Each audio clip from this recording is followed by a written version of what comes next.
Tamil வருஷப்பிறப்பு special வந்து daily வந்து பார்த்துட்டு இருக்கோம் இல்லையா. நேற்று நம்ம வந்து ஃபஸ்ட் டே வந்து பாயசம் வந்து வச்சு காமிச்சிருந்து பார்த்துட்டு நினைக்கிறேன். எங்கள் ஆத்துக்காரர் தான் வந்து வச்சுருந்தேன். நான் வந்து போட்டிருந்தேன். நிறைய பேர் பார்த்துருக்கேன். பார்க்காதவங்க நிறைய பேர் இருக்கு பாருங்க.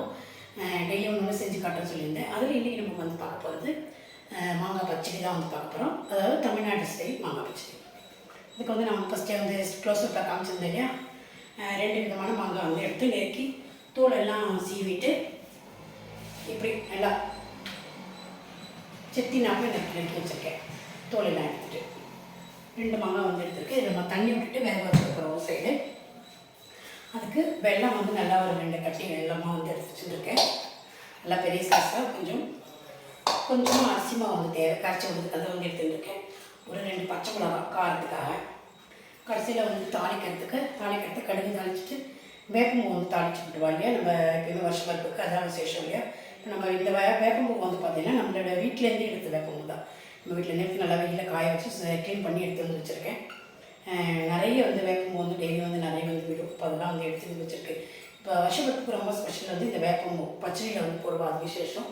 அது வந்து எடுத்திருக்கேன். நம்ம வந்து நெய்யில் தான் பசங்க தாளிக்க போகிறோம். அப்புறம் அந்த நேரத்தில் கருவேப்பிலை வந்து போட்டுக்க போகிறோம். ஃபஸ்ட்டு இப்போ வந்து பார்த்திங்கன்னா இந்த மாங்காய் செத்தி வச்சுருந்தேன் இல்லையா. அதை வந்து கொஞ்சமாக தண்ணி விட்டுட்டு வேக வச்சுக்கிறேன். கொஞ்சமாக தண்ணி விட்டால் நிறைய தேவையில்லை போட்டு வேக வச்சுக்கிறேன். வேகும்போது நான் உங்களுக்கு அப்படியே காட்டுறேன்னா வந்து பார்த்திங்கன்னா ஓரளவுக்கு வெந்திருக்கு. இந்த ஸ்டேஜில் வந்து நம்ம கொஞ்சமாக உப்பு போட்டுப்போம்.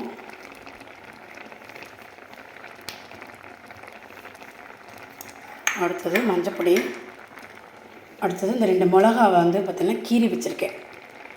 காம்பு எடுத்துகிட்டு கீரி வச்சுட்டு பெரிய மிளகா காரம் வந்து இருக்கலாம். 2 தான் எடுத்துருக்கேன். இன்னும் உங்களுக்கு காரம் வேணால் காரம் போட்டுக்கலாம். இது ஸ்வீட் பச்சடிங்கிறனால ஜாஸ்தி காரம் வேணால் நான் 2 தான் வந்து போட்டிருக்கேன். அதையும் போட்டுட்டு கலரி விட்டுக்கலாம். இப்போவே கையோடு நான் இந்த வெல்லத்தை வந்து போட்டுடுறேன். இது கொதிச்சுட்டு இருக்கட்டும். வெல்லம் வந்து தட்டி வச்சுருக்கோம் இல்லையா, அந்த வெல்லத்தை வந்து போட்டுடுறேன். அது நல்லா கரைஞ்சி சரியாக இருக்கும் உங்களுக்கு. வெல்லமும் கரைஞ்சி இது ஃபுல்லாக நல்லா வேகிறது கரெக்டாக இருக்கும். இது வந்து முக்கால்வாசி நல்லா வெந்தாச்சு. இந்த மாங்காய் நல்லா வெந்ததுக்கப்புறம் தான் வந்து வெல்லம் வந்து போடணும். இது நல்லா வந்து வெந்தெடுத்து இப்போ இதில் வந்து நம்ம மஞ்சப்பொடி உப்பு மிளகா வந்து கீரினா மாதிரி போட்டிருக்கேன் காரத்துக்காக. இந்த பக்கம் வந்து பார்த்திங்கன்னா வெல்லமும் வந்து போட்டிருக்கேன். அது நல்லா வெல்லமும் கரைஞ்சி நல்லா வந்து கொதிக்கட்டும். வேணும்னா நம்ம கொஞ்சமாக இப்போ தண்ணி வந்து வெண்ணெய் விட்டுக்கலாம். கொஞ்சம் நான் வந்து பேசாக்கிக்கிறேன். சின்னதாக வச்சுருந்தேன் முன்னாடி பெருசாக்கிக்கிறேன். இப்போ அதெல்லாம் நல்லா கரைஞ்சி கொதிக்கணும். கொதிச்சதுக்கப்புறமா நான் உங்களுக்கு வந்து காட்டுறேன். அரிசி மாவு வந்து கொஞ்சமாக தண்ணி விட்டு வச்சுருக்கேன். கட்டி இல்லாமல் கரைச்சி விடுறதுக்காக. முன்னாடியே விட்டோம்னா நமக்கு கட்டி இல்லாமல் கரைச்சி விடுறது சௌரியமாக இருக்கும். அதனால் சும்மா ஒரு 2 ஸ்பூன் அரிசி மாவு தான் தேவை வந்து எடுத்துருக்கேன். பச்சடி வந்து கொஞ்சம் கெட்டியாகிறதுக்காக இந்த அரிசி மாவு வந்து நம்ம போட்டுக்கிறோம். வெல்லம் பார்த்துக்கோங்க, இன்னும் உங்களுக்கு வேணும்னா போட்டுக்கலாம். நான் வந்து கரெக்டாக தான் வந்து எடுத்துருக்கேன். இது கொதிக்கட்டும் பார்க்கலாம்.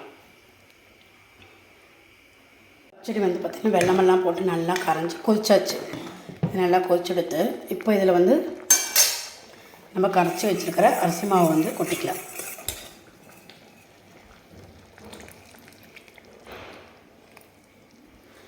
கொட்டிட்டு இது கொஞ்சம் நேரம் கொஞ்சமாக ஒரே சுட்டு இந்த பாத்திரத்தில் தண்ணி விட்டுட்டு இதை கரைச்சி விட்டுக்கிறேன்.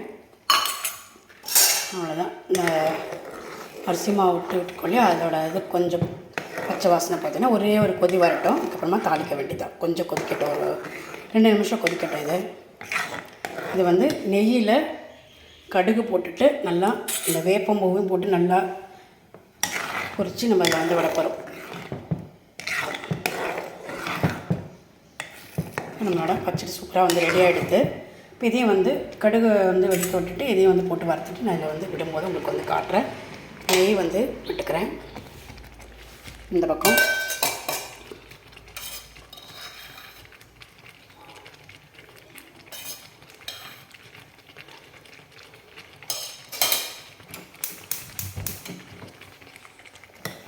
இப்போ நல்லா வந்து கெட்டியாகிடுச்சா இதை ஆஃப் பண்ணிடுறேன். அவ்வளோதான். நல்லா கொழுத்துண்டாச்சு. நம்ம அரிசி மாவு போட்டுக்கலாம். நல்லா அது வந்து கெட்டியாகிடுச்சு. இப்படி தான் வந்து இருக்கும் பச்சடி வந்து. இப்போ இது வந்து நல்லா காயட்டும். கடுகையும் போட்டு வெடித்து கொதிக்க விட்டுட்டு இதையும் வந்து நல்லா இது பண்ணிவிட்டு காட்டுறேன் உங்களுக்கு. இப்போ கடுகு வெடிக்கிறது, நான் வேப்பம்பூ போட்டுக்கிறேன். கருவேப்பிலையும் எடுத்து வச்சுருக்கேன், அதையும் வந்து இதில் போட்டு போடணும்.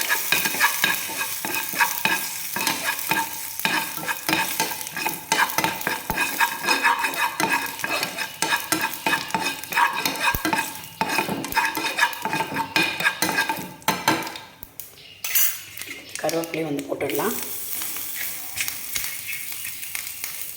நீங்கள் டேரெக்டாக இதில் கருவேப்பிலை போட்டாலும் சரி, இல்லைன்னா இதில் போட்டுட்டு வறுத்து போட்டாலும் சரி.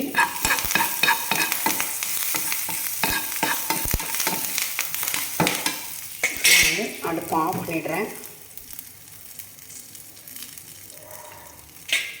போட்டுட்டு நல்லா வந்து வறுத்துட்டாச்சு. நல்ல ஒரு வாசனை வேப்பம்பூவோட பாருங்கள், நல்லா கலர் மாறியாச்சு. அதை அப்படியே கொட்ட வேண்டியதுதான்.